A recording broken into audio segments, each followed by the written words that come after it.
주님의 성품이란 무엇인지 어떻게 따라가야 되는지 더욱 깊게 알고 있습니다. 그리고 예수님의 성품 닮아가기, 가늠할 수 없는 하나님의 사랑에 대해서 알고 싶다. 하나님이 어떤 분이신지, 하나님의 사랑이 어떤 것인지 더 깊이 깨닫기를 원합니다. 하나님을 더 깊이 아는 것, 하나님과의 친밀감으로 들어가는 것을 알기 원합니다. 이 주제를 가지고 지난주에 우리가 주님의 그 부르심에 초대되었을 뿐만 아니라 또 주님과의 하나됨에 초대되었다는 말씀을 나눴습니다. 오늘도 동일하게 요한복음 14장 6절에서 10절 말씀인데 우리 함께 먼저 말씀 함께 봉독하겠습니다. 예수께서 이르시되 내가 곧 길이요 진리요 생명이니 나로 말미암지 않고는 아버지께로 올 자가 없느니라. 너희가 나를 알았더라면 내 아버지도 알았으리로다. 이제부터는 너희가 그를 알았고 또 보았느니라. 빌립이 이르되 주여 아버지를 우리에게 보여주옵소서. 그리하면 족하겠나이다. 예수께서 이르시되 빌립아 내가 이렇게 오래 너희와 함께 있으되 네가 나를 알지 못하느냐? 나를 본 자는 아버지를 보았거늘 어찌하여 아버지를 보이라 하느냐? 내가 아버지 안에 거하고 아버지는 내 안에 계신 것을 내가 믿지 아니하느냐? 내가 너희에게 이르는 말은 스스로 하는 것이 아니라 아버지께서 내 안에 계셔서 그의 일을 하시는 것이라. 아멘. 지난주에서 하나님 아는 길 두 번째 말씀을 나누겠습니다. 지난주에 이 말씀을 드렸었죠. 살아계신 아버지께서 나를 보내심에 내가 아버지로 말미암아 사는 것 같이 나를 먹는 그 사람도 나로 말미암아 살리라. 주님이 이제 말미암아라는 말을 굉장히 자주 그리고 또 빈번하게 사용하실 때에는 꼭 하나님과 관계돼서 우리에게 하나님을 드러내셔야 될 때 이 말씀을 계속 사용을 하고 계십니다. 6절에 보면 예수께서 이르시되 내가 곧 길이요 진리요 생명이니 나로 말미암지 않고는 아버지께로 올 자가 없느니라. 이 말씀도 동일하게 이 말미암는다라는 단어를 사용하고 계세요. 그래서 이 의미를 좀 아는 게 좀 필요하다는 생각을 제가 갖게 됐어요. 이 말미암는다라는 단어는 디아라고 합니다. 이 왼쪽에 있는 게 이제 헬라어고 오른쪽에 헬라어를 영어로 읽을 때 디아 이렇게 읽습니다. 뜻이 뭐냐면 무엇을 통하여라고 하는 뜻을 가지고 있어요. 근데 무엇을 통하여라는 뜻이 도대체 통한다는 게 무엇을 의미일까라고 했을 때 세 가지 영역에서 어떤 장소들을 통해서 어디로 넘어갈 때 이것을 통하면 다른 장소로 이동할 때 이 디아라는 단어를 사용하는 거죠. 장소적인 이동이 있을 때 디아라는 단어를 사용합니다. 그리고 시간적인 이동이 있을 때에도 디아라는 단어를 사용하는 것이죠. 이 시간이 지나면 다른 어떤 시간, 다른 특별한 어떤 시간이 오게 될 거라고 말할 때도 디아라는 단어를 사용합니다. 그리고 어떤 수단이나 방법을 어떤 수단을 통해서 무슨 일을 할 수 있거나 어떤 방법을 통해서 무슨 일을 해결할 수 있을 때에도 디아라는 단어를 사용해요. 그러니까 이 디아라는 단어의 헬라어 사전을 펼치면 이 뜻만 적어놓은 게 3페이지나 돼요. 근데 그 3페이지가 다 여러 가지 용례가 어떤 장소, 어떤 시간, 어떤 수단, 어떤 방법의 변화를 가져오는 거예요. 디아라는 이 전과 이 후가. 그러니까 예수님을 통하여서 그 사람이 어떤 다른 환경으로 또 다른 시간대로 또 다른 수준의 삶으로 완전히 바뀌어질 거라는 것이죠. 예수님을 통해서만 아버지가 계신 곳으로 갈 수 있어요. 예수님을 통해서만 아버지의 시간대 안에서 살아갈 수가 있어요. 예수님을 통해서만 이 땅에서 할 수 없는 것을 하나님을 통해서 이루거나 또는 열매를 맺을 수가 있는 것이죠. 근데 그것이 바로 그 통하여가 바로 예수님이라는 것이죠. 예수님이 장소이시며 시간이시며 수단이시며 방법이에요. 하나님의 것을 얻을 수 있는 유일한 길이 바로 예수 그리스도라고 예수님이 말씀하시죠. 그것을 내가 곧 길이다. 내가 곧 진리고 내가 곧 생명이다. 라고 말씀하시는 것이죠. 길과 진리와 생명은 하나님께로 갈 수 있는 예수님의 그 모습이에요.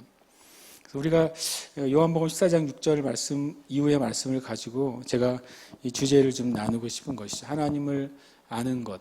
하나님을 안다고 하는 것은 그분이 정말 누구인지를 아는 것이고, 또 하나님의 성품에 대해서 아는 것이고, 또 하나님이 가지고 계신 목적과 의도를 아는 것이고, 또 그것을 이루실 수 있는 그 능력이 어떤 것인지를 아는 것이죠. 그것이 바로 우리가 하나님을 아는 여러 가지의 모습을 우리에게 보여주고 있어요.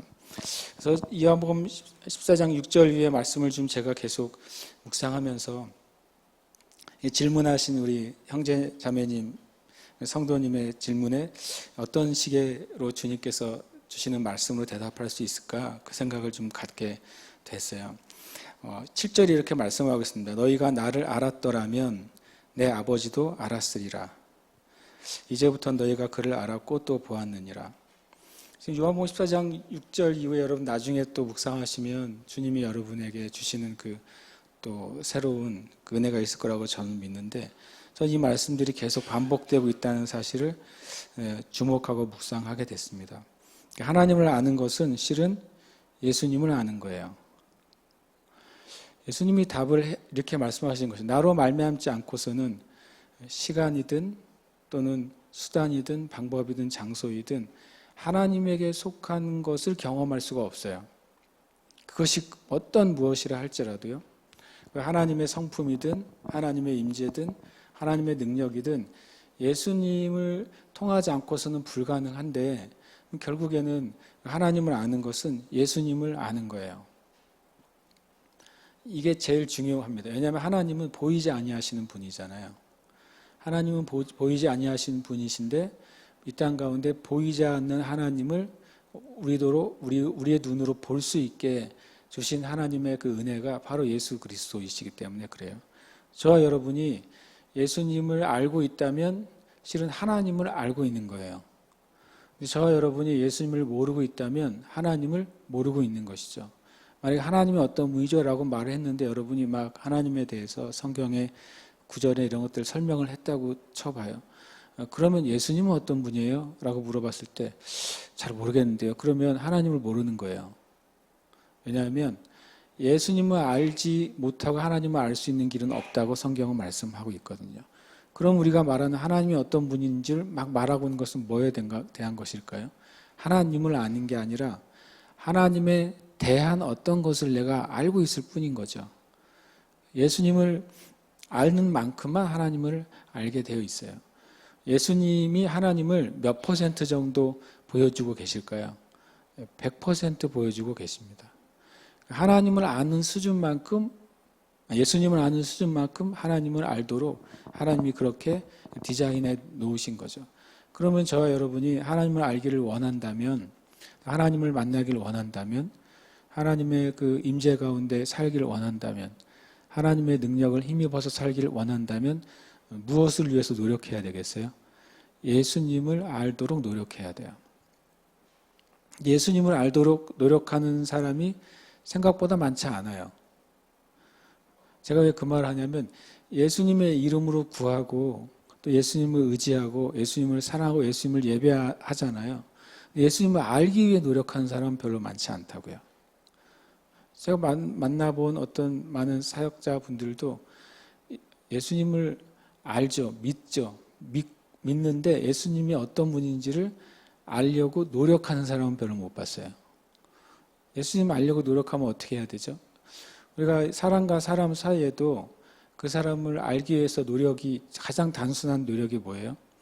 그 사람을 만나는 것이죠. 자주 만나는 거예요. 자주 만나고 자주 대화하고, 그리고 그 사람의 생각을 자주 듣고, 그거 외에는 그 사람을 아는 길이 없어요. 그 사람에 대한 쓴 책을 많이 읽었다고 해서 그 사람을 아는 건 아니에요. 왜냐하면 책과 그 사람의 본질은 얼마든지 다를 수 있거든요. 실은 지난주와 지지난주에 걸쳐서 저하고 사모님한테 멘붕이 하나 있었어요. 그래서 멘붕이라는 말을 설끝에 쓰는 게 좀 적절하지 않을 수도 있지만 굉장히 충격을 받고 실망스러운 일이 있었어요. 그것은 뭐냐면, 제가 전에 설교할 때 참 좋은 메신저라고 설교했던 한 분의 그분이 돌아가신 이후에 그분 안에 있었던 그 죄와 타락이 나타났기 때문에 그래서 엄청나게 저 사모님 충격을 받았어요. 라비 제커라이스라고 제가 이제 참 훌륭한 탁월한 정말 20세기, 21세기 거쳐 몇 명 안 되는 기독교 변증가라는 말씀을 드렸는데 그것은 사실이에요. 정말 손에 꼽을 수 있는 기독교 변증가 중에 한 명인 것만은 사실이었고 또 그 라비 제코라이스를 통해서 수많은 사람들이 수많은 지식인들이 수많은 대학생들이 예수님을 믿고 영접하게 된 것도 또 사실이에요. 그리고 그 책이 너무나도 굉장히 깊고 또 굉장히 높은 수준의 영적인 지성을 좀 보여주는 책이었어요. 그분이 돌아가셨단 말이죠, 작년에. 그래서 제가 돌아가신 이후에 책을 알았고 책을 보면서 참 실은 그동안 보지 못했던 진리의 한 면을 제가 깨닫게 됐어요. 그래서 제가 여러분에게 소개도 했고 그래서 그것을 가지고 또 사모님은 우리 학생들에게 어떻게 하면 그 말씀을 좀 잘 나눌 수 있을까 해가지고 이제 그걸 스터디를 할 수 있는 걸 열심히 만들어 가는 중에 있었어요. 그런데 이제 지난주에 우리 교회 한 집사님이랑 교제하다가 그분에게 문제가 좀 있다는 뉴스가 있다라는 사실을 알게 됐어요. 그래서 진짜 그것이 사실인지 왜냐하면 돌아가신 이후에 발생한 문제니까. 그래서 찾아봤더니 정말 두렵고 안타깝지만 그게 사실인 거예요.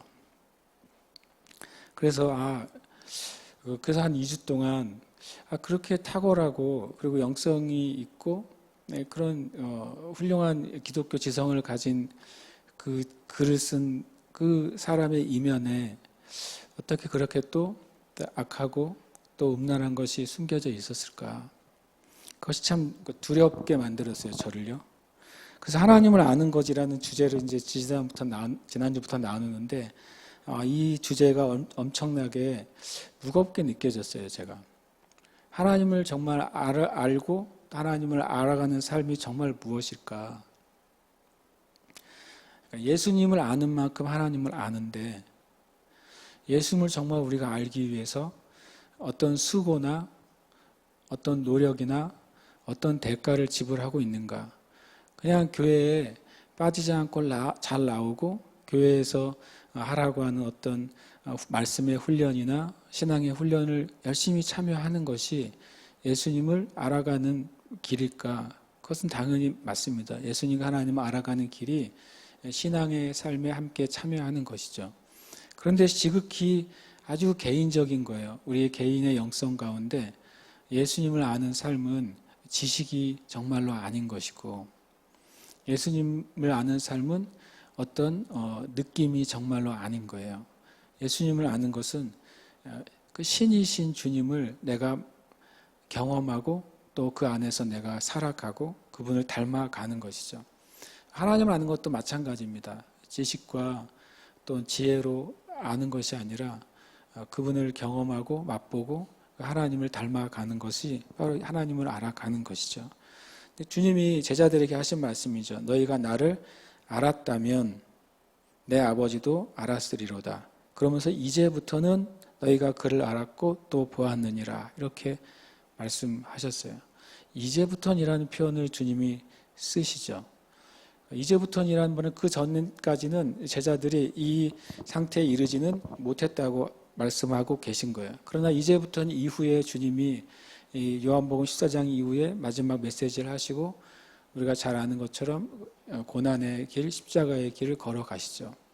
그 과정들을 통해서 또 성령님이 임하시고 그것을 통해 비로소 제자들이 예수님을 알게 되는 것이죠.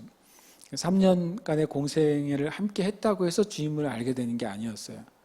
3년간의 공생애 기간 동안에 수많은 기적을 목격했다고 해서 주님을 아는 것도 아니었고 주님의 그 놀라운 그 진리의 말씀을 3년 내내 들었다고 해서 주님을 아는 것도 아니었어요. 주님이 정말 어떤 분인지는 주님의 삶을 함께 공유한 이후에야 제자들이 알게 된 것입니다. 저 여러분의 삶 가운데 정말 주님을 알아가는 것이 그 삶의 제일 중요한 목적이 되시길 축복해요. 8절에 또 그 말씀을 듣고 나서 빌립이 말합니다. 주여 아버지를 우리에게 보여주옵소서. 그리하면 족하겠나이다. 이 빌립이 예수님의 말씀을 지금 들었단 말이죠. 나로 말미암지 않고는 하나님께 갈 수가 없다라고 말씀하셨고, 나를 알면 하나님을 아는 거야 라고 말씀하셨어요. 그랬더니 빌립이 주님의 말은 알았으니까 하나님을 보여주세요 라고 말한 거죠.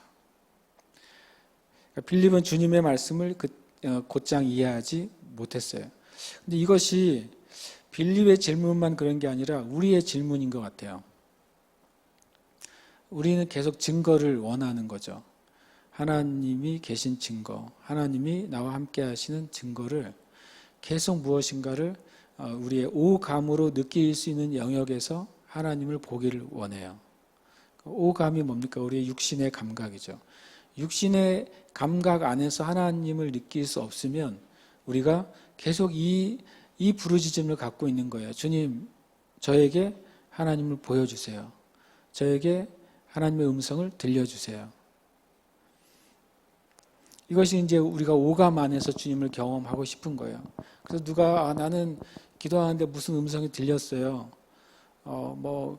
기도는 아니더라도 꿈에 어떤 모습이 보였어요. 라고 하면은 그게 너무 부럽고 나도 왜 그렇게 하나님이 나에게 보여주시고 들려주시지 않은가라는 생각을 갖게 되는 것이죠. 빌립이 이렇게 말해요. 우리에게 보여달라고.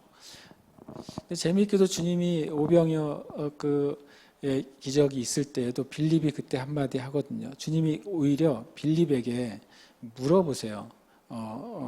뭐라고 물었냐면 너희에게 어떻게 하면 좋겠냐고 물어보죠. 그랬더니 빌립이 얼마의 돈이 있어도 이들을 다 먹이는 데는 부족하겠습니다. 라고 이제 말을 해요. 그러니까 빌립은 굉장히 현실적인 사람이었던 것 같고, 그리고 굉장히 실제적인 사람이었던 것 같아요. 그리고 또 명확한 것을 알기를 원하는 사람이었던 것 같아요. 우리에게 보여주옵소서라고 말합니다. 실은 알고 보면 그 육에 속한 이 땅의 사람들이 원하는 것이 빌립과 같은 것을 원해요. 뭐냐면 지식의 차원에서 하나님을 보고 싶은 것이죠. 이 땅의 지식이나 과학이나 합리적인 방법이나 논리로 하나님이 증명돼야지 내가 하나님을 알고 있다고 생각하는 거예요. 하나님이 증명되면 하나님을 믿겠다고 하는 것이죠. 근데 우리가 온 세상에 존재하는 게 다 눈에 보이고 또 느껴지잖아요. 그것이 사실인 게 증명이 되죠. 그러나 우리가 보고 있는 모든 존재들을 다 믿지는 않아요. 지나가는 사람이 존재하는 게 사실이잖아요. 지나가는 사람을 믿으세요? 믿지 않잖아요. 사람들은 이 지식에 속고 있는 게 바로 그런 거예요. 내가 어떤 것의 지식에 대해서 그것이 사실이면 그것을 믿을 수 있다고 생각하는 것이죠. 그렇지 않습니다. 지식을 알고 있는 것과 그것을 믿는 것과는 전혀 관계가 없어요. 심지어는. 오히려 우리는 어떤 지식을 알게 되면 그 지식을 다시 의심하게 돼요. 또 다른 지식을 원하게 되는 거예요.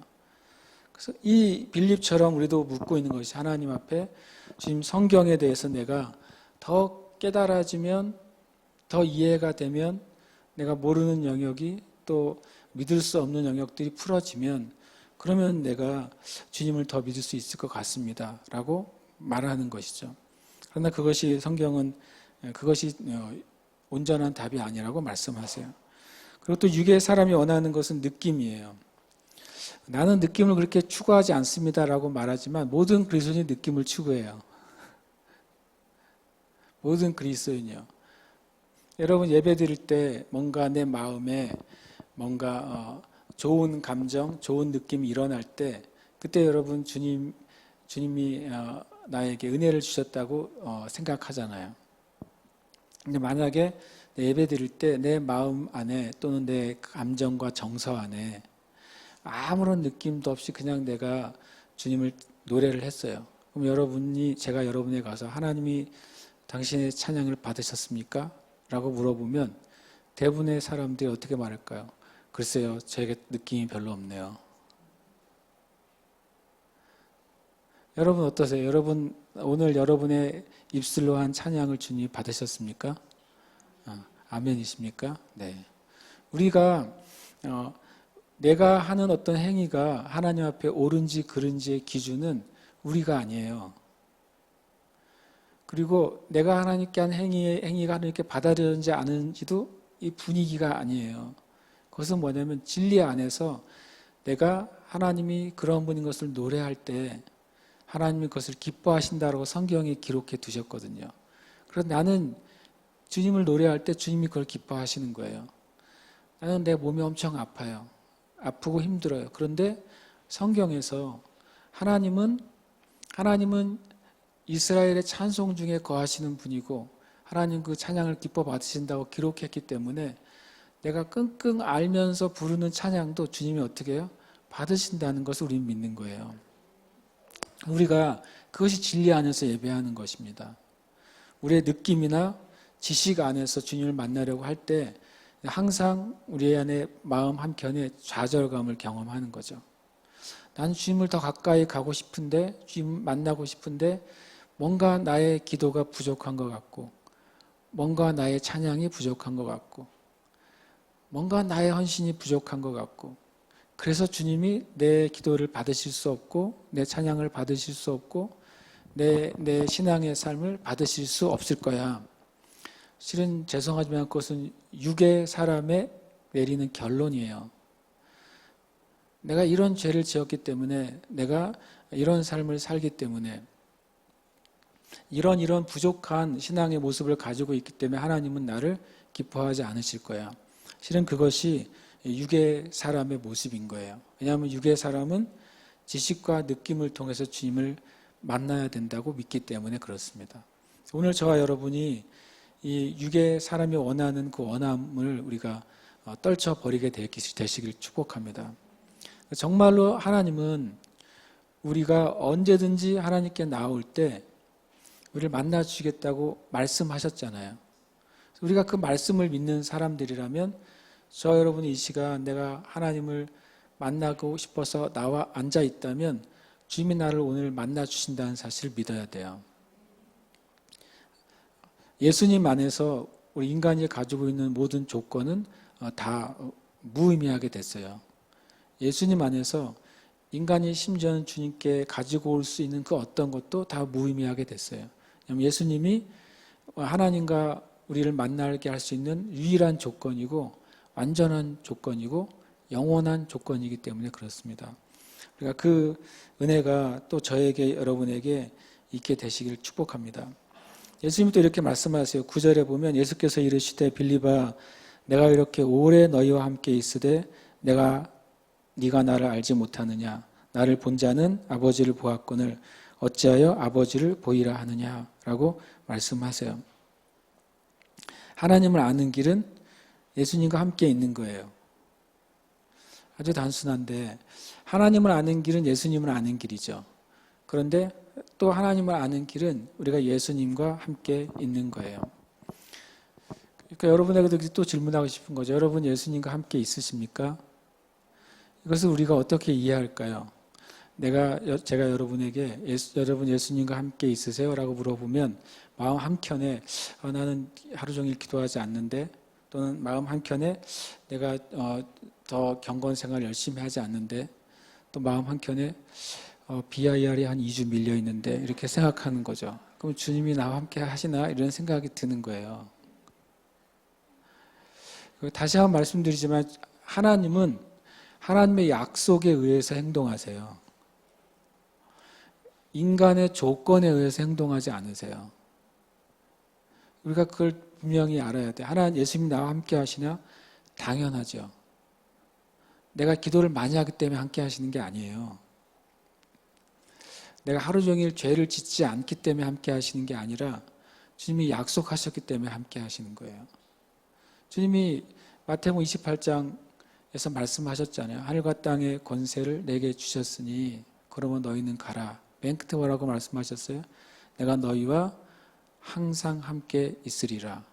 주님이 이렇게 약속해 놓으셨고 속으서 약속하시고서 내가 예수님의 이름을 믿고 구원받은 자가 되고 주님의 삶을 따라가는 제자로 살아가려고 하는데 주님이 함께 하시지 않는다면 그 약속이 거짓말이잖아요.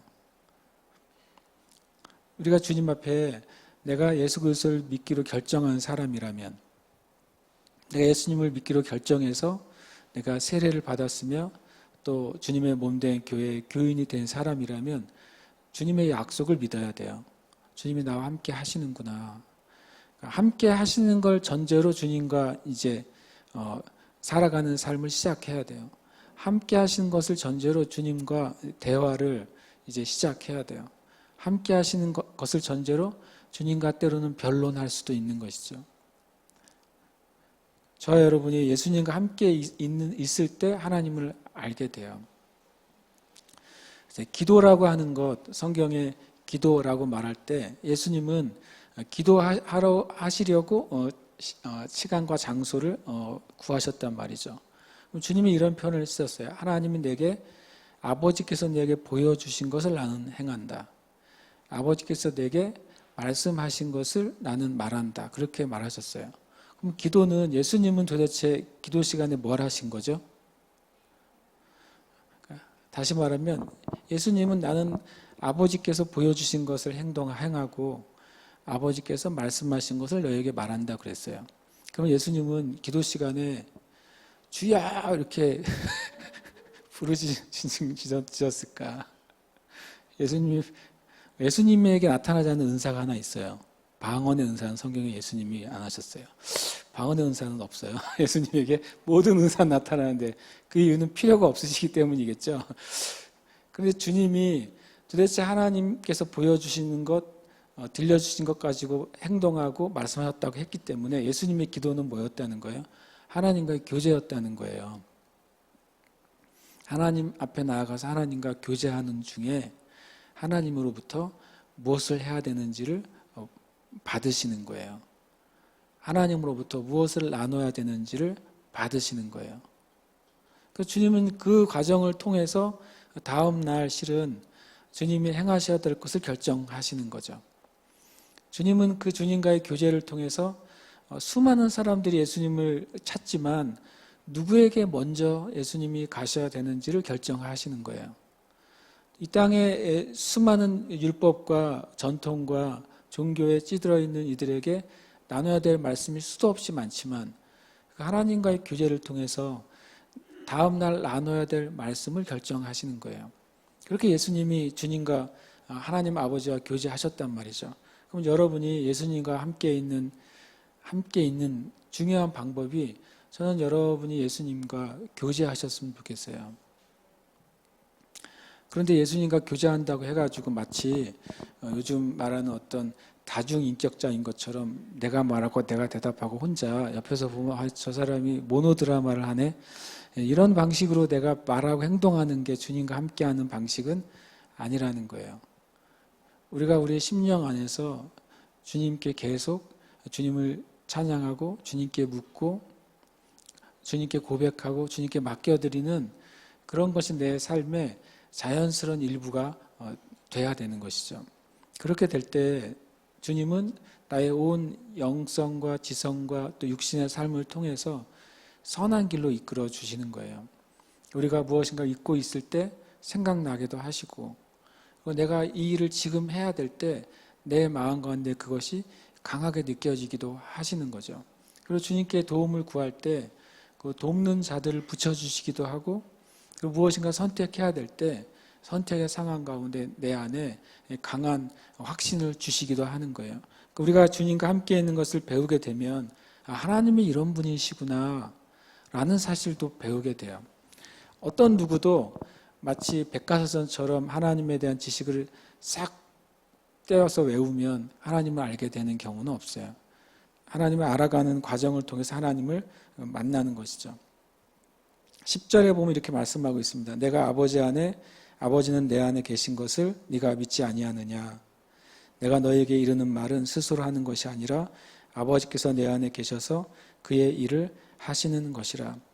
내가 아버지 안에, 아버지는 내 안에 계신다고 하는 것은 하나님께서, 예수님께서 아버지에게 예수님에 관한 모든 것 전권을 맡기셨다는 것을 의미해요.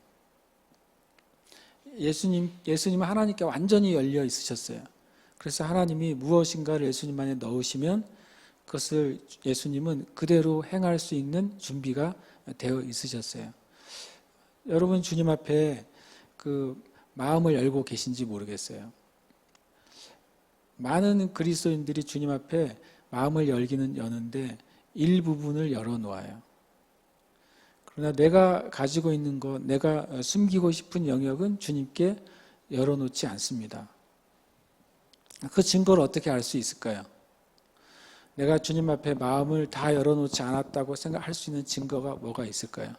그것은 뭐냐면 내가 다른 사람을 대하는 태도를 보면 내가 하나님께 마음을 다 열어드렸는지 아닌지를 알 수가 있어요. 우리가 누군가와 또 어느 누구라도 관계를 하게 되지 않습니까? 말하고 대화합니다. 근데 그때 우리가 하나님 앞에 마음을 완전히 열려 있으면 우리는 그 사람에게 하나님의 통로가 돼야 돼요. 여러분이 만나는 사람에게 하나님이 뭘 주고 싶어 하실까요?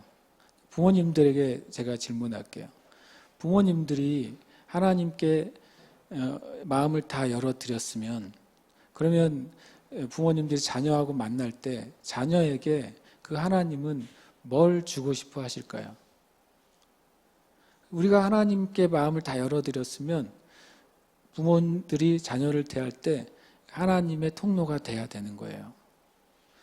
성경은 분명히 하나님은 우리의 자녀들과 다음 세대들을 축복하신다고 말씀하세요. 여러분이 자녀들에게 축복하십니까? 하나님은 아비 세대의 마음을 자녀에게로, 자녀 세대의 마음을 아비에게로 이렇게 놓고 싶으시다고 말씀하세요. 부모님들이 자녀들을 마음 깊은 곳에서부터 용서하고 있습니까? 하나님은 이렇게 자녀들을 만나신다면 여러분 없이 하나님이 여러분 자녀들이 얘기하신다면 무슨 말을 하시겠어요? 우리는 그 통로가 돼야 된다는 말이에요. 또 남편과 아내의 관계도 마찬가지죠. 만약에 남편들이 하나님께 마음을 다 열어놓았다면 남편들은 아내들에게 뭐가 돼야 돼요? 하나님의 통로가 돼야 돼요.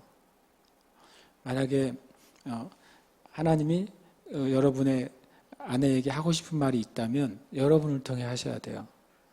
근데 많은 남편들이 아무 말도 안 해요. 가만히 있어요. 멀뚱히 쳐다만 보고 말을 안 해요. 하나님이 정말 그 아내들에게 하고 싶은 말이 없으신 것 같아요. 그러니까 그 아내들이 아무리 기도해도 주님의 응답이 없어요. 왜냐하면 하나님의 통로가 될 남편들이 아무 말도 안 하거든요. 저는 그렇게 성경에 이렇게 써 있어요. 찾아보세요 나중에. 그래서 많은 아내들이 하나님께 받아야 될 그 사랑의 고백을 못 받고 있어요. 많은 아내들이 하나님께 받아야 될 축복의 말을 못 받고 있어요. 많은 아내들이 하나님께 받아야 될 위로의 말을 못 받고 있는 거예요. 왜요? 남편들이 하나님께 마음을 안 열고 있거든요. 근데 또 그 많은 남편들은 또 하나님께 가서 하나님을 알고 싶어요 라고 기도해요. 택도 없는 소리예요. 저한테도 하는 말이에요. 반대의 경우도 있어요. 하나님이 남편들에게 무엇인가를 말하고 싶으시면 누구에게 1차적으로 말씀하시려고 하겠어요? 아내들을 통해서 말씀하시려고 하겠죠. 여러분의 남편들에게 하나님이 저주의 말을 하고 싶어 하시겠어요? 여러분에게 남편들에게 하나님이 나는 당신을 절대로 용서할 수 없어 이런 말을 하시겠어요? 하나님이 이 땅에 있는 수많은 그 남편들, 아빠들에게 하고 싶은 말들이 있으실 거예요. 성경에 보면 그게 뭐겠어요? 남편들을 세우고 싶어 하죠, 하나님이요. 그 남편들이 합당한 머리가 되게 하고 싶어 하시죠. 하나님께서 주신 질서 안에서 남편들을 통해 하나님의 은혜와 복이 흘러가기 원하시겠죠. 그러면 하나님이 그것을 아내들을 통해 많이 하시거든요. 그럼 아내들이 하나님 앞에 마음을 완전히 열고 있을 때만 그 아내들을 통해 남편들에게 하나님의 거룩함이나 하나님의 의나 또 하나님의 기름 부음이 흘러갈 수 있어요. 왜 많은 남편들이 하나님의 기름 부음을 받지 못할까요? 아내들이 하나님께 마음을 안 열어서 그래요. 그래서 우리가 주님 앞에 주님은 그런 방식으로 일하신다는 사실을 우리가 알아야 돼요. 주님은 직접적으로 일하실 때도 있어요. 그러나 더 많은 경우에 하나님은 축복의 통로가 될 사람을 엄청 찾으세요. 왜냐하면 하나님이 세상을 축복하고 싶어 하시는데 죄 때문에 막혔잖아요. 그래서 하나님은 항상 세상을 그냥 축복하시면 되는데 항상 사람을 찾으시지 않습니까? 그 찾으신 사람이 아브라함이잖아요. 내가 너를 복의 근원이 되게 하고 너로 말미암아 온 열방을 복되게 하겠다. 그냥 열방을 복되게 하시면 안 될까요? 하나님이? 근데 꼭 아브라함 내가 너를 통해서 하겠다고 말씀하시잖아요. 지금도 마찬가지죠. 온 세상을 주님이 하나님의 영광으로 또 하나님의 축복으로 채우고 싶어 하시는데 하나님이 그냥 하시면 되는데 굳이 이 땅에 예수님의 몸된 교회를 사용하시겠다고 계속 주님은 억지를 부리세요. 왜 억지냐면 교회가 주님께 아직 문을 안 열어드렸으니까 억지죠. 그러나 교회가 주님께 하나님께 완전히 문을 열어드린다면 하나님은 교회가 속한 그 땅과 그 땅에 있는 영혼들과 그 나라와 민족을 마음껏 축복하실 수 있는 거예요. 그래서 우리가 예수님이 항상 아버지 안에 거하셨고 하나님께 100% 열려 계셨어요. 그러면 우리가 주님 앞에 내가 하나님을 알고 싶고 주님의 성품을 알고 싶고 주님을 만나고 싶고 주님의 능력으로 정말 살고 싶고 그렇다면 우리도 하나님께 오늘부터 더 마음을 열어드려야 돼요. 저와 여러분이 하나님께 열어드리지 않는 그 문들이 있을 거예요. 잠언에 보면 집은 지혜로 세워진다 그랬고 그 방들은 지식으로 가득 찬다고 말하고 있어요. 그런 말은 뭐냐면 우리의 영이 집이라면 우리의 영이 구원받았다 할지라도 내 영 안에 있는 많은 방들은 참된 진리의 지식으로만 채워져야 그것이 값있게 돼요.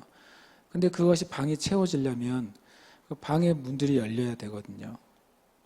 우리가 주님 앞에 나아갈 때 어떤 영역은 마음껏 열어드릴 때가 있어요. 어떤 사람은 시간을 주님께 마음껏 열어드려서 나 얼마든지 교회 나올 수 있고 얼마든지 뭐 할 수 있어요. 그런데 주님 제 돈은 안 돼요 라고 돈의 문을 안 열 수 있어요. 어떤 사람은 돈의 문을 열어놓고 뭐 헌금은 드리죠. 그러나 주님께 예배 나아가는 시간은 좀 아깝고 봉사하는 시간은 아깝고 다른 형제자매들과 교제하는 시간 아깝고 시간은 내가 주님께 열어드릴 수가 없어요 라고 말하는 사람이 있을 수도 있어요. 또 주님 제가 이러이러한 종류의 형제자매들에게 마음을 열 수 있지만 저런 형제자매들에게 내가 마음을 열 수 없어요 라고 말할 수도 있어요. 실은 우리 마음 안에는요 엄청나게 많은 방들이 존재한다는 거예요. 여러분이 주님 앞에 열기 힘든 방들도 있다는 것을 제가 압니다. 제가 어렸을 때 읽었던 책 중에 내 마음 그리스도의 집이라는 소책자가 있어요. 지금은 그게 이제 책으로 나왔더라고요. 내 마음 그리스도의 집은 어느 날 예수님이 내 마음에 이렇게 방문하시겠다는 전가를 받습니다. 그래서 내 집을 막 청소를 하는 거예요. 급하게 막 청소를 하다 보니까 어떻게 정리할 수가 없으니까 예를 들어서 뭐 옷장에다가 막 그동안 빨지 않은 옷까지 다 때려 넣어가지고 옷장을 닫아 놓고 빨지 않은 신발 같은 건 신발장에 막 집어넣어 우겨놓고 닫아 놓고 있는 것이죠. 거실 안에 있는 수많은 쓰레기들은 어떻게 다 보자기에 싸가지고 뭐 침대 밑이나 소파 밑에 다 집어넣은 거예요. 근데 주님이 오셨어요. 주님 오셔가지고 그냥 보고만 가시면 좋겠는데 주님 하나씩 열어보는 거죠. 주님이 열을 때마다 막 쏟아지는 거예요. 회개와 또 고백이 쏟아지면 좋겠는데 내가 그동안 치우지 않은 그 수많은 것들이 쏟아지는 거죠. 그 주제가 참 재밌었어요. 내 마음 그리스도의 집. 내 마음이 주님의 집인데 그 안에 들어가면 안 될 것들이 방 안에 있는 거죠. 그리고 이곳에 있어야 될 것이 다른 장소에 있는 거예요. 그리고 절대 주님께 보여줄 수 없는 물건들이 내 집에 가득한 거예요. 주님이 오시면 그걸 이제 치우기가 바쁘고 숨기기가 바쁜 것이죠. 주님이 여기 계시다면 내가 볼 수 없는 책을 가지고 있고, 주님이 여기 계시다면 내가 볼 수 없는 영상을 가지고 있고, 주님이 여기 계시다면 함께 들을 수 없는 음악을 내가 듣고 있고, 주님이 여기 계시다면 내가 사용하지 않은 물건들로 내 마음의 욕심대로 가득 채워져 있는 것이죠. 그것을 해결하지 않고서는 저도 그렇고 이 땅의 교회도 그렇고 어느 누구도 하나님을 알 수가 없어요. 여러분이 주님 앞에 그런 결심을 좀 하셨으면 좋겠어요. 내가 하나님 앞에 나의 모든 것에 대해서 열어두리라. 근데 한 가지 우리가 두려움이 있어요. 뭐냐면 내가 하나님 앞에 다 열어놓으면 하나님이 그거를 라이브로 방송하실 것 같은 거예요. 유튜브로 내 속에 있는 모든 걸 방송하실 것 같은 그런 두려움이 있는 거죠. 내가 하나님 앞에 이 부분을 다 쏟아 놓으면 이거 하나님이 이거 나중에 모든 사람에게 다 공개해라라고 말씀하실 것 같은 두려움이 우리 안에 있어요. 그래서 하나님에게조차 마음의 어떤 부분을 못 열어놓으세요. 하나님이 그런 분이실까요?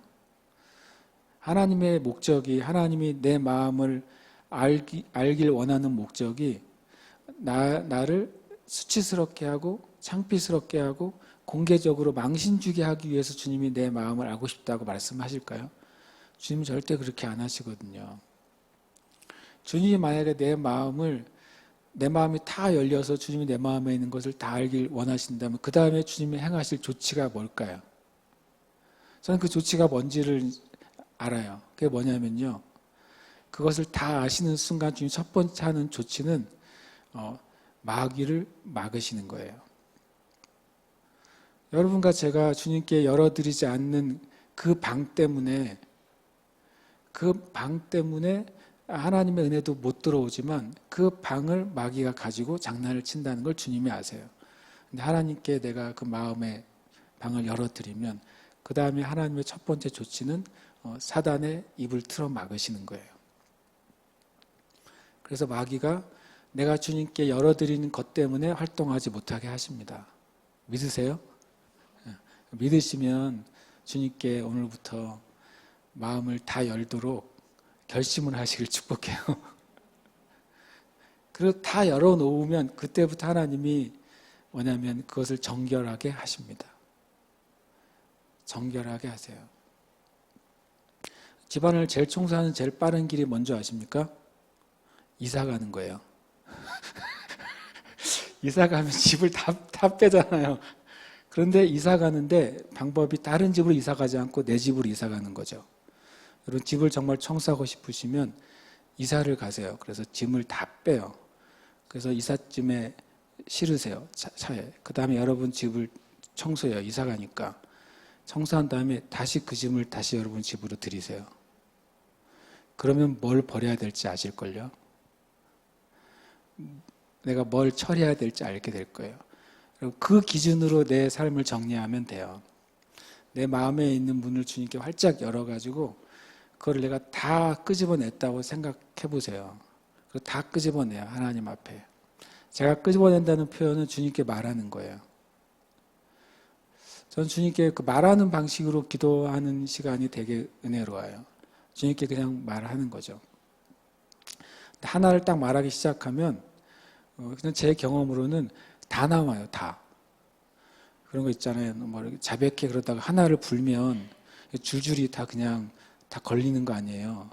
그것처럼 내가 주님 앞에 주님 내가 이것 때문에 내 마음이 힘들어요 라고 말하기 시작하면 딱 걸린 거예요. 그래서 이제 주님이 이제 줄줄 제 입에서 뽑아내시는 거죠. 먹은 게 엄청 체했을 때 만약에 그것을 이렇게 뽑아낸다고 표현했을 때 그게 다 뽑혀 나오면 내 속이 얼마나 후련하겠어요. 근데 또 최악이 뭔지 아세요? 만약에 불 끓는데 그걸 뽑아내다 멈추면 어떻게 될까요? 그게 더 찝찝하죠. 저는 많은 그리스도인들이 주님께 기도를 하긴 하는데 진짜 다 안 쏟아낸다는 사실을 제가 어느 날 깨달았어요. 많은 그리스도인들이, 심지어 저도 주님 기도할 때 기도하거든요. 그래서 주님, 내가 이런 것 때문에 주님 제가 씨름하고 있고 또 기도하고 있고 주님께 구하고 있습니다 말하는데, 하다 말면 다시 제자리로 돌아가는 걸 저 많이 경험했어요. 그래서 오늘 여러분 주님 앞에 이제 예배 끝나고 집에 가셔서 걸어 잠그고 문 기도를 하세요. 그런데 다 뽑아내세요. 주님 앞에요. 주님 앞에 내 마음에 있는 걸 그냥 말을 해보세요. 말 소리가 들릴 것 같으면 찬양 하나 틀어놓고 막 소리 짓고 울부짖으라는 게 아니에요. 제 말은요. 주님께 내 마음을 계속 그냥 뽑아내는 것이죠. 언제까지 하면 되냐면요, 그걸 말을 다 해가지고 마음에 내 거기가 빈 자루가 됐다고 느낄 때까지. 내가 이것 때문에 내 마음에 가지고 있던 상한 생각과 마음과 감정과 느낌을 내가 다 뽑아내서 내 그 주머니가 다 비워졌네 라고 할 때까지. 그렇게 한번 해보시길 축복해요. 그렇게 하면은요, 굉장한 그 자유를 얻어요. 엄청난 자유를 얻습니다. 전에 저를 굉장히 괴롭히던 어떤 문제가 있었는데, 제가 그것 때문에 이제 기도를 주님께 드렸어요. 기도가 하는데 기도가 안 돼요, 잘. 괴로운데 기도가 되겠어요? 그 사람 괴로우면 기도하라고 하는 분은 이해가 안 돼요. 괴로우면 주님께 말을 하세요, 말을. 여러분 자녀하고 이제 우리 이 문제 때문에 우리 대화하지 말까? 근데 자녀가 방언으로 기도하고 있으면 어떻게 하고 싶으세요? 또 방언으로, 나 주님께 지금 방언 영으로 영적 전쟁을 하고 있어요. 그러면 그게 소용이 있어요? 문제 해결이 안 되잖아요. 제일 좋은 건 속에 있는 거를 다 말하는 거예요. 많은 그리스도인들이 묘하게도 그렇게 기도를 안 한다는 사실을 제가 어느 날 깨달았어요. 주님께 말하시길 축복합니다. 예수님이 하나님과 시간을 가지시니까 하나님이 원하시는 일이 뭔지, 하나님이 고치고 싶은 사람이 누구인지, 하나님이 찾아가서 구원을 주고 싶은 사람이 누구인지 주님이 너무나도 확실히 알게 되잖아요.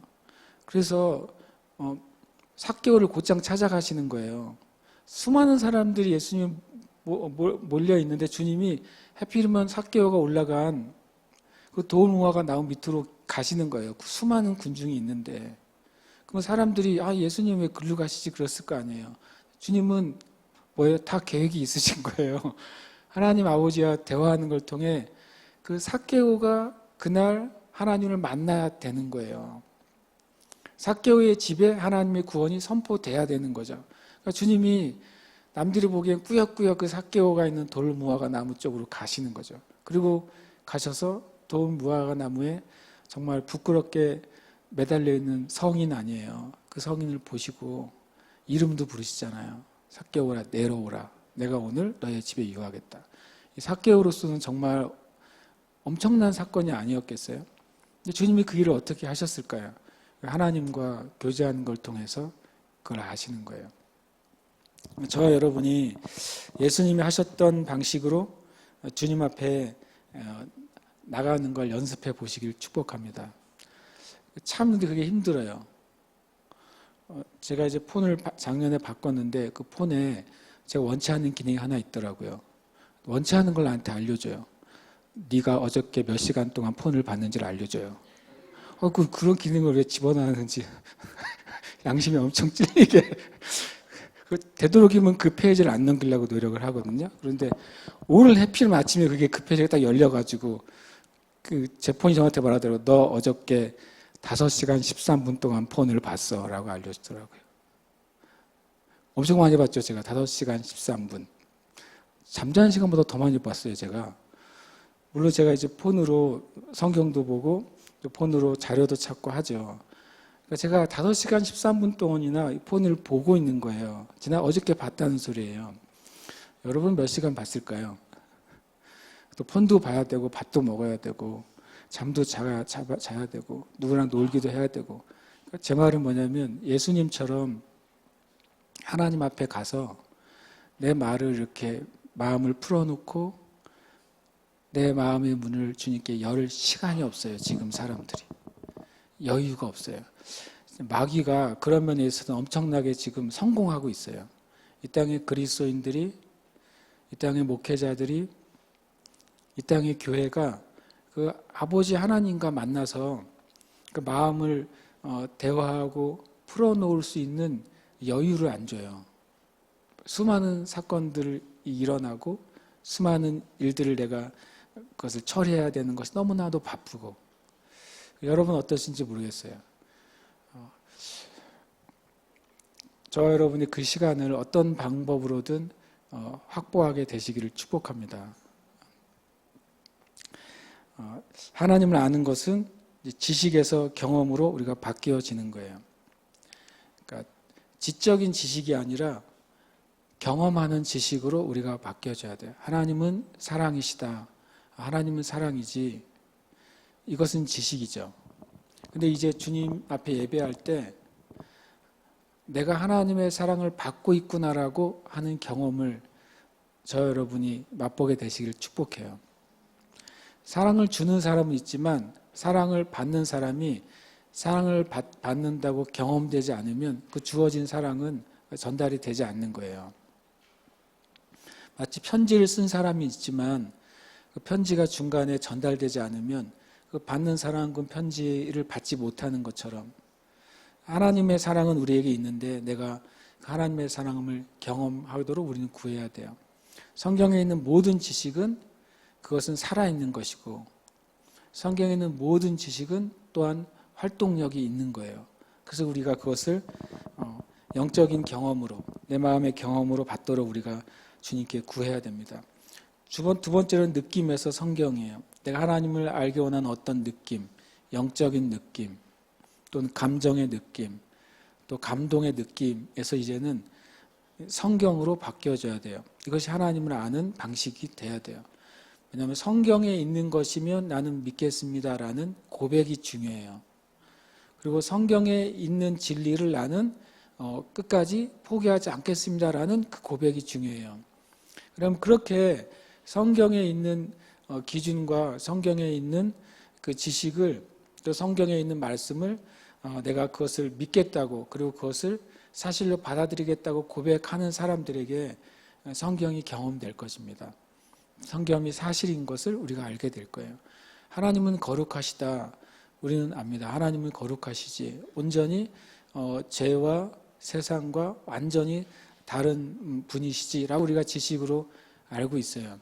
근데 하나님의 거룩하심을 내가 맛보게 되면 놀랍게도 그 거룩하심이 나에게 들어와요. 그래서 내가 세상을 보는 관점과 눈이 바뀌어지게 되는 것이죠. 전에는 아름답던 것이 나중에는 굉장히 아름답지 않게 느껴져요. 그래서 성장을 방해하는 그 내용에 대한 해기 목사님의 소책자에 보면 이런 말이 있어요. 자신도 청소년 때 많은 세상의 음악, 락 음악이나 팝송을 즐겼다는 거예요. 제가 거듭나고 성령님이 임하시고 하나님을 만난 다음에 그 음악을 딱 들었더니 그 음악이 자기를 괴롭히고 그 음악이 쓰레기처럼 느껴지더라는 거예요. 하나님의 거룩은 느낌이 아니라 이렇게 성경 안에서의 실제로 우리에게 경험될 수 있어요. 무엇이 내 마음에 되게 달콤하게 느껴지는가? 무엇이 내 마음에 거부감이 일어나고 거절이 되는가? 그 달콤하게 느껴지는 것, 또 거절되고 거부감이 일어나는 것이 성경의 내용과 부합하느냐? 그것이 부합한다면 여러분은 하나님의 진리와 하나님을 경험하고 있는 거예요. 근데 성경에서는 이것이 거룩하지 않다고 말하고 있는데 나에겐 그것이 달콤하게 느껴진다면 그럼 나는 아직 지식과 느낌으로 주님을 만나려고 노력하고 있는 거예요. 저 여러분이 주님 안에 그렇게 거하게 되시기를 다시 한번 축복합니다. 하나님에 대해서 오늘 나누면 여기까지 나누겠습니다. 하나님이 어떤 분이신지에 대해서. 하나님은 영이시며 사랑이시며 빛이십니다. 그러니까 하나님을 아는 것 전에 하나님이 어떤 분이시, 누구이신지를 우리가 알아야 돼요. 하나님은 영이시며 사랑이시며 빛이세요. 이게 왜 중요하냐면 성경에 명확하게 하나님은 이런 분이다라고 말하는 문장이 있기 때문에 그렇습니다. 첫 번째로 하나님은 영이신데요. 요한복음 4장 24절에 하나님은 영이시니라고 말씀하셨어요. 하나님은 영의 상태로 존재하세요. 하나님은 육의 상태로 존재하지 않습니다. 하나님은 우리의 육적인 감각으로 보거나 느낄 수 있는 상태로 존재하지 않으세요. 그렇기 때문에 우리가 육적인 상태로 하나님을 느끼고 보려고 한다면 실패할 수밖에 없는 것이죠. 영이신 하나님이기 때문에 우리가 영적인 감각으로만 하나님을 인식하거나 접하거나 경험할 수가 있는 거예요. 강아지는 영이 없어요. 그래서 강아지는 하나님을 예배할 수 없어요. 제 말이 맞죠? 예. 강아지가 사람과 소통할 수 있는 것은 영적인 존재가 아니라 사람이 혼을 가지고 있기 때문에 강아지도 혼을 가지고 있거든요. 어느 정도의 감각, 어느 정도의 지식, 어느 정도의 정보를 이해하는 능력이 강아지에게 있어요. 그러나 그는 영적인 존재가 아니에요. 사람만이 영적인 존재이면서 혼을 가지고 있는 육신이에요. 근데 그리스도인데 하나님께 나아가는데 아까 말한 것처럼 지식과 느낌은 어디에 속해 있습니까? 혼과 몸에 속해 있는 것이거든요. 그것으로 하나님을 만나고 이해하려고 하니까 계속 좌절되는 거예요. 저와 여러분은 영적인 존재거든요. 하나님은 영이시기 때문에 내 영의 감각을 개발시키고 내 영의 감각을 인식하는 훈련이 그리스도인들에게 필요해요. 내가 입술로 노래하죠. 입술이 노래하는 것은 육신의 입술이 육신의 감각기관을 통해서 육신의 소리를 냅니다. 그것은 육신이 하는 일이에요. 근데 내가 이 육신의 말과 소리에만 집중한다면 내가 얼마나 노래를 잘 부르는가, 얼마나 아름답게 부르는가에 우리가 그 점수를 매기고 그것에 따라 하나님을 예배하는 것을 점수 매길지 모르겠어요. 예배팀이 예배를 하는데 우리가 육의 개념으로 본다면 예배팀이 얼마나 연습이 잘 되어 있는가, 얼마나 좋은 곡을 선택했는가, 얼마나 또 아주 훌륭하게 부르는가, 이것으로 예배팀을 점수를 매긴다면 우리가 하나님을 만나는데 큰 장애물이 될 거예요. 잘하든 못하든 그것으로는 하나님 만날 수가 없거든요. 노래 부르는 내 자신이 육을 통해서 노래를 부르지만 거기에 내 마음이 거기에 들어가야 돼요. 내 진심이 나의 노래에 들어가야 돼요. 내 영이 거기에 들어가야지만 그것은 하나님이 받으시는 찬양이 되는 거예요. 하나님은 영이십니다. 하나님이 영이라는 사실을 굉장히 많이 묵상해 보시길 바라요. 그래서 영은 제한이 없어요. 그래서 여러분이 만약 하나님이 이곳에 계실 수 있을까? 이미 그 말이 불가능한 말이죠. 하나님이 영이시기 때문에 이곳에 계시는 것이죠. 하나님이 내 생각을 아실까? 하나님은 영이시기 때문에 내 영의 생각을 아시는 거예요. 성경에 말하고 있잖아요. 내 마음의 묵상, 그 다음에 내 입술의 고백이 하나님께 연락되길 바란다고 그랬어요. 하나님은 내 육으로 하는 그 소리를 내는 입술의 기도나 찬양도 받으시지만 소리가 없는 내 마음의 묵상도 받으신다고 말씀하시는 거예요. 왜냐하면 하나님은 영이시기 때문에 그래요. 저 여러분 내가 하나님 앞에 마음을 들여서 하는 것을 연습하시길 축복합니다. 그 다음에 하나님은 사랑이세요. 하나님이 우리를 사랑하시는 사랑을 우리가 알고 믿었노니 하나님은 사랑이시라. 사랑 안에 거하는 자는 하나님 안에 거하고 하나님도 그의 안에 거하느니라. 하나님은 사랑이세요. 하나님이 사랑스러운 분이 아니라 사랑이라는 것 자체가 하나님의 존재의 모습이에요. 하나님은 사랑으로 가득 차 있습니다. 사랑은 그 사랑이라는 것 안에 있는 첫 번째 감정은 긍휼이라고 성경은 말씀하고 있어요. 긍휼에 풍성하신 하나님이 우리를 사랑하사라고 말씀하고 있는 거죠. 하나님은 연약한 것, 또 죽어가는 것, 그리고 또 멸망하는 것들에 대해서 끊임없이 사랑하세요. 그래서 하나님의 사랑이 거기에 임하면 거기에 죽음이나 멸망이나 절망은 존재할 수가 없게 되는 거예요. 하나님은 사랑이십니다. 그래서 사랑 안에 거하는 자는 하나님의 사랑을 받아들이는 것이 첫 번째 하나님의 사랑 안에 거하는 거죠. 하나님이 나를 사랑하시고 하나님이 나를 용서해 주시고 하나님이 나를 거절하지 않으시고 하나님이 나를 받아주신다라고 하는 것을 내가 믿을 때 내가 하나님의 사랑 안에 거하는 거예요. 그 다음에 내가 하나님이 나를 무제한적으로 받아주셨기 때문에 내가 다른 사람도 받아들일 수 있게 되는 것이지, 내가 어떤 사랑의 능력치가 커져가지고 누구를 받아들일 수 있거나 받아들이지 못하는 게 아니에요. 내가 하나님의 사랑 안에 거하기 때문에 그것 때문에 내가 거하는 사랑 안으로 그 사람을 받아들이는 거예요. 내가 뭘 하는 것이 아닌 거죠. 내가 주님의 사랑을 받아들일 때 다른 사람도 받아들일 수가 있어요. 어쩌면 우리가 하나님의 사랑이심은 알지만 하나님의 사랑 안에 내가 온전히 거하지 못할 때가 많은 것이죠. 그래서 내가 만약에 죄를 지었어요. 내가 하나님의 사랑 안에 거하면 죄를 지은 사람이 굉장히 빠른 속도로 회복될 거예요.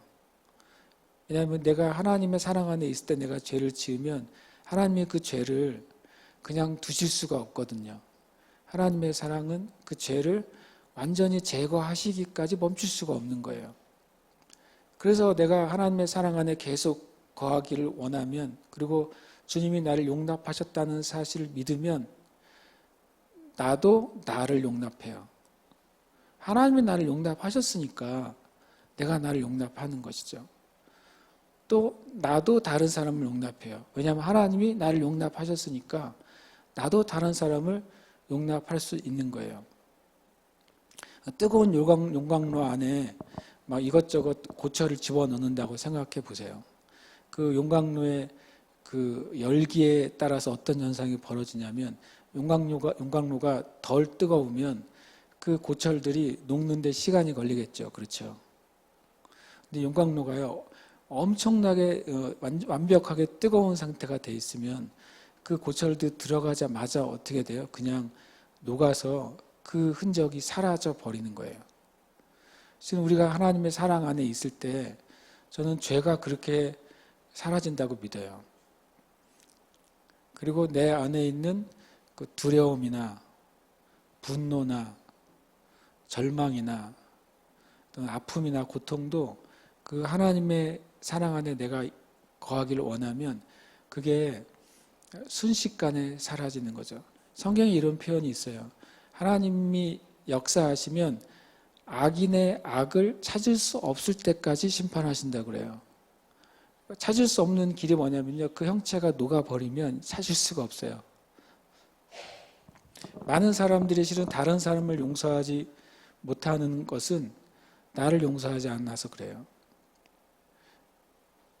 내가 하는 생각을 용서하지 못하고, 내가 하는 말을 용서하지 못하고, 내가 하는 행동을 내가 용서하지 못해요. 그 결과로 다른 사람을 용서하지 못해요.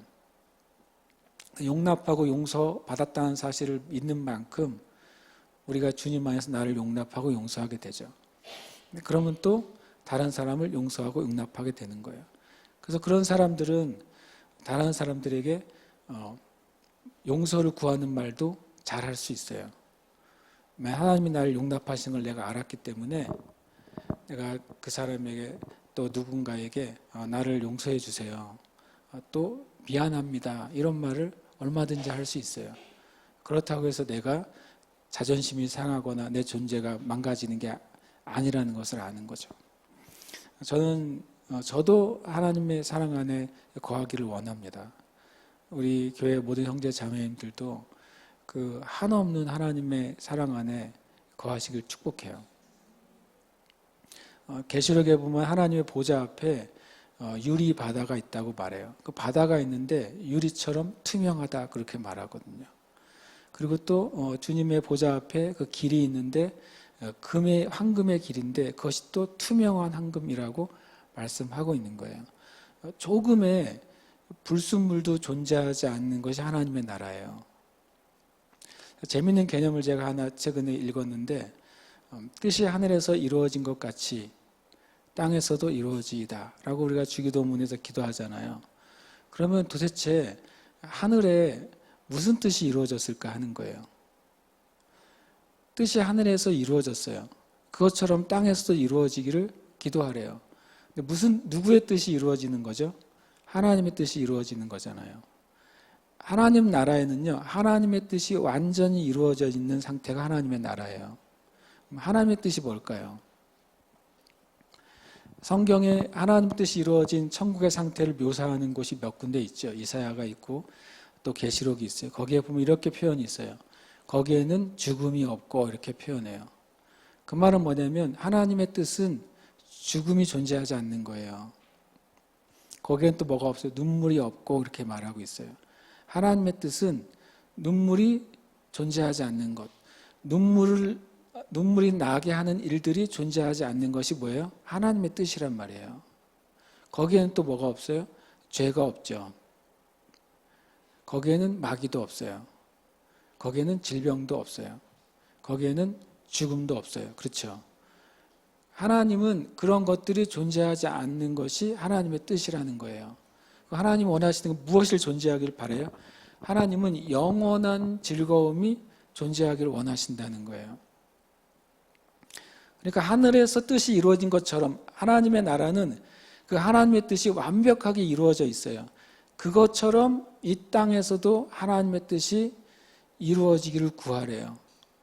그게 주님이 우리에게 가르쳐 주신 주기도문의 일부라고 하는 개념을 제가 얼마 전에 이제 제가 이해하고 또 장착하게 됐어요. 우리 하나님의 사랑 안에 거할 때 하나님의 사랑 안에 또 하나님의 뜻이 성취되는 놀라운 은혜가 있어요. 왜냐하면 사랑은 심판을 이기거든요.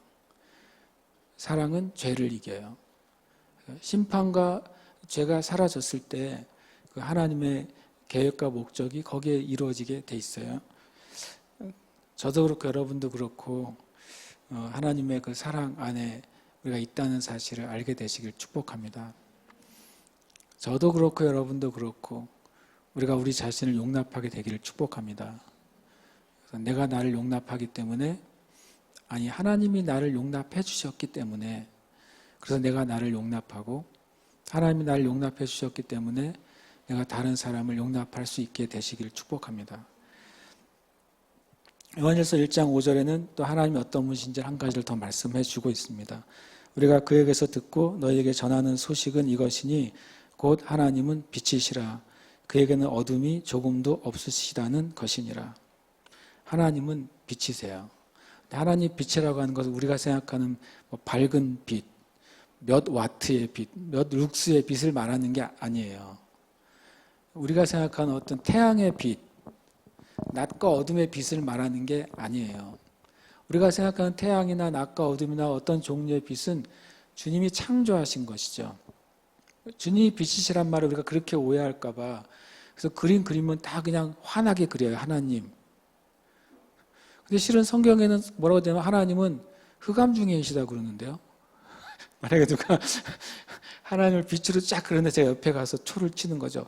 성경을 펴서 하나님은 흑암 중에 계시는데 이게 희게 그려도 되시겠어요? 그러면 그분이 또 이제 검게 그리면 하나님 빛이시라는데 이게 검게 그려서 되겠어요? 라고 물어보면 한 2대 맞겠죠, 제가. 그러니까 제 말은 빛이다 어둠이다는 개념이 우리의 물질의 개념이 분명히 아니라는 사실을 다시 말씀드리려는 거예요. 이미 하나님은 영이시라고 말씀드렸으니까. 이 빛에 대한 개념을 우리가 이해하지 못할까 봐 뒤에 주석을 달아놓으셨어요, 성경에. 그에게는 어둠이 조금도 없으시다는 것이다. 그것이 하나님이 빛이시라는 뜻이라는 거예요. 하나님에게는 어두운 것이 조금도 없어요. 그래서 하나님 앞에 가면 어두운 것이 존재할 수가 없게 되는 거죠. 하나님과 하나님의 그 임재 영역 안에 들어가 있을 때는 어둠이 존재할 수가 없는 거예요. 그럼 우리에게 있는 어둠이 어떤 거예요? 우리에게 있는 어둠이 가장 첫 번째가 죄죠. 죄의 어둠이에요. 그래서 빛이신 하나님 우리가 추구할 때 빛이신 하나님을 내가 만나기를 원합니다. 그것은 이제 뭐 밝은 세상으로 가겠다는 게 아니라 빛이신 하나님을 만날 때 내 안에 어둠이 더 이상 존재할 수 없게 되는 거예요. 내 안에 죄가 더 이상 나를 다스릴 수 없게 되는 거죠. 빛이신 주님과 함께 동행할 때 내 안에 죄의 유혹이나 또 죄의 도전이나 또 죄의 시험에 내가 넘어지지 않게 되는 거예요. 그 성경에 예수님 그 말씀하셨어요. 빛 가운데 행하는 자는 넘어지지 않을 거라고. 어둠 가운데 행하는 자는 넘어지게 될 거라고 말씀하시는 거죠. 오늘 제가 여러분들 많은 숙제를 드립니다. 숙제를 드리니까 숙제를 까먹으실 수도 있으니까 이 설교를 한 번 더 들으시기를 축복해요. 그래서 숙제를 한번 저도 풀어야 되겠고 여러분도 푸셨으면 좋겠어요. 하나님은 영이시며 사랑이시며 빛이십니다. 그 하나님은 유일하신 창조주 하나님이세요. 이사야 37장 16절에 보면 그룹 사이에 계신 이스라엘 하나님 만군의 여호와여 주는 천하 만국의 유일하신 하나님이시라 주께서 천지를 만드셨나이다. 그러니까 신은 하나님밖에 없어요. 여러 신이라 불려지는 존재들은 있지만 진짜 신은 하나님밖에 없는 것입니다. 믿으시기를 정말 축복합니다. 귀신은 신이 아니에요. 귀신은 영일 뿐이에요. 심지어 귀신은 악한 영이고 더러운 영일 뿐이에요. 그 귀신들은 하나님이 아니에요. 신의 레벨이 아니라고요. 신의 레벨은 오직 하나님 한 분밖에 없어요. 나머진 다 타락하고 그리고 더럽혀지고 악해지고 멸망받을 영들 뿐이에요. 우리가 하나님은 유일하신 하나님이라는 사실을 굳게 믿어야 돼요. 그리고 그분만이 천지를 창조하셨어요. 오늘 우리 학금 예배 때 제가 아침에 일어나면 무슨 말 하냐고 물어봐. 아침에 일어나자마자 첫 번째 하는 말이 뭐야? 라고 물어봤더니 엄청 다양한 대답이 나왔어요. 그래서 나는 아침에 일어나면 하나님 감사합니다라고 말한다고 얘기를 했어요. 그래서 그렇게 하라고. 아침에 일어나서 하나님 감사합니다라고 말을 해라. 왜냐하면 아침에 내가 잠에서 영원히 잠들지 않고 깨 일어난 게 얼마나 감사하고 또 오늘 아침이 하루가 나에게 시작이 됐잖아요.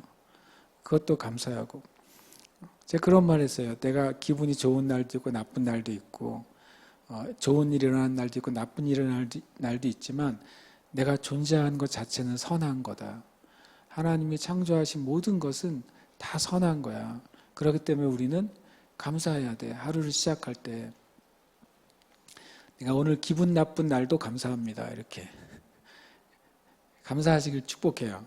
왜냐하면 유일하신 하나님이 온 세상을 창조하신 유일하신 분이기 때문에 오늘도 우리가 하나님이 오늘의 시간을 우리에게 창조하셔서 주셨기 때문에 우리가 예배할 수 있는 거예요.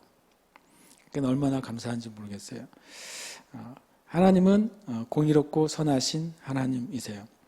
시편 89편 14절에 보면 의와 공의가 주의 보좌의 기초라 인자함과 진실함이 주 앞에 있나이다 라고 말씀하고 있습니다.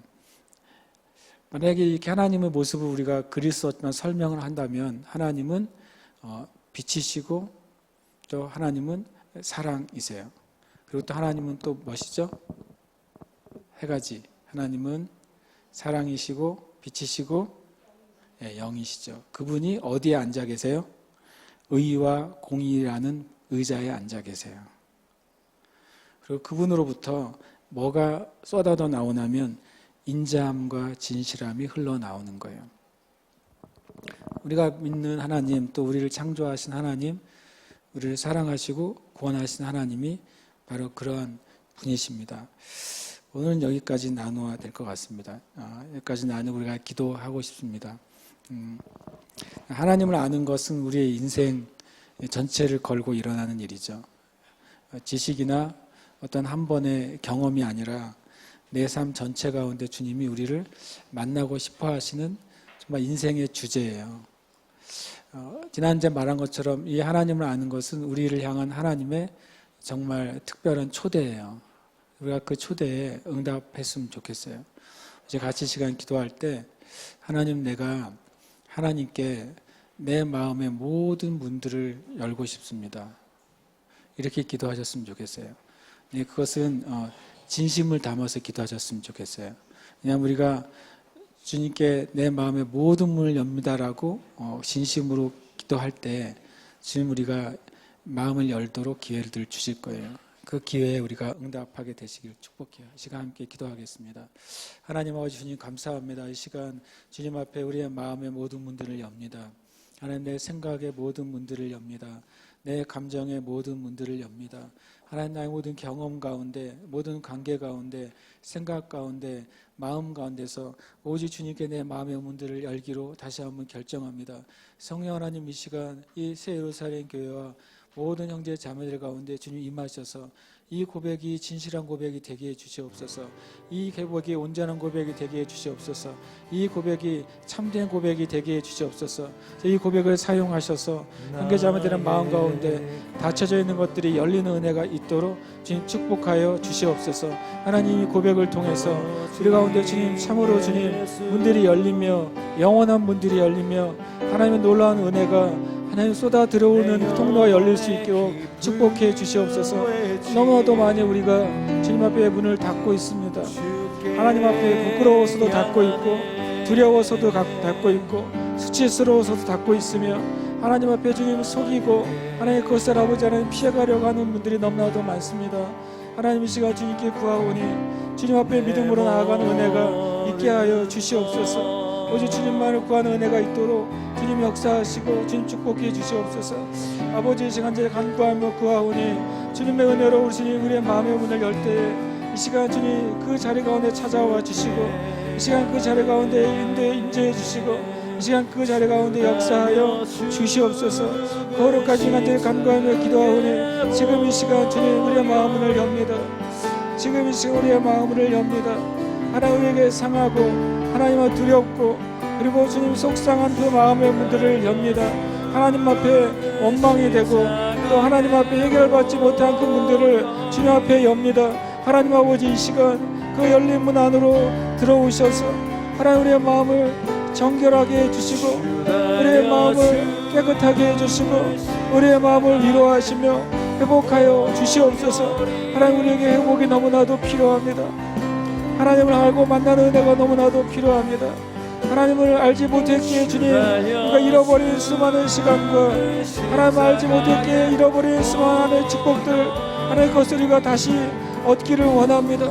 다시 그 은혜의 근원 안으로 들어가기를 원하고 다시 그 축복의 근원 안으로 들어가기를 원하며 다시 그 말씀의 근원 안으로 들어가기를 원합니다. 할렐루야. 오 주님 감사합니다. 주님 역사해 주시옵소서. 오라바라라 세레 코바라바라바라바 아멘 아멘. 주님 찬양합니다. 오라바라레 세레라바라바라마스. 오 주님 주님을 찬양합니다. 아멘. 주님 감사드립니다. 오 주님 감사합니다. 아멘 아멘. 예수님 코바라바라바라마스. 주님, 이 시간 사랑하는 자매들 안에 주님 그 무엇보다도 하나님에게 원망하고 있는 영역 가운데 그래서 닫혀진 그 마음의 문을 열기를 주님 기도하며 축복합니다. 우리가 하나님을 믿고 믿음의 말을 하고 있지만 그러나 주님 하나님 앞에 또 서운하고 또 하나님 앞에 원망이 되고 또 하나님이 도와주시지 않는 것 같고 또 하나님이 나를 내버려 두신 것 같은 그런 하나님에 대한 그런 감정이 우리에게 있습니다. 하나님, 그 영역은 마귀로부터 온 것인 것을 우리가 압니다. 주님, 이 시간 우리가 그 영역을 주님 앞에 열어드리고 그 안에 있는 그 상한 마음의 상처들, 상한 마음의 고인 물들을 주님께서 이 시간 제거하시고 정결케 하시기를 간절히 간구합니다.